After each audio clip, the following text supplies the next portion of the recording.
ইলেকশনের ডেটটা দিয়েছে যে ফেব্রুয়ারির প্রথমার্ধে যে ইলেকশন হবে তার বিষয়ে একটা সুস্পষ্ট সবার একটা থাম্পিং ইয়েস।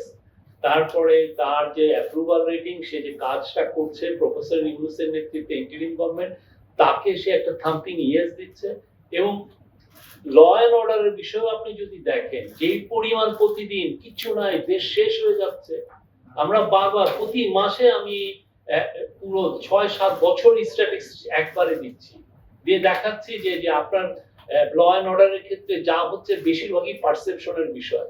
কিছু কিছু জায়গায় বেড়েছে, আমরা অস্বীকার করছি না, কিন্তু যেই ধরনের ভয়ানক রকমের চিত্রায়ন হয় টিভিতে, মানে ব্যাপারটা হয়েছে যে আপনার পাশের বসে একটা খুন হয়েছে, আপনি ওইটা দিয়ে ভাবছেন যে পুরো বাংলাদেশে খালি খুনাখুনি হচ্ছে।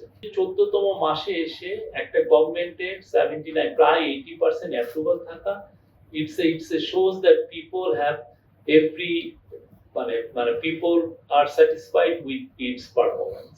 মানুষের ট্রাস্টটা আছে, মানুষ ভাবছেন যে ভালো একটা ইলেকশন হবে।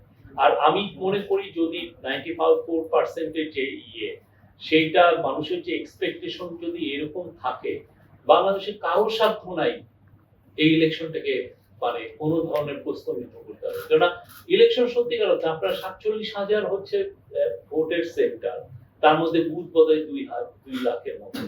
তো সেইখানে আপনি কয়টা পুলিশ দিয়ে আপনি ইলেকশনকে সেফ এন্ড সিকিউর করবেন?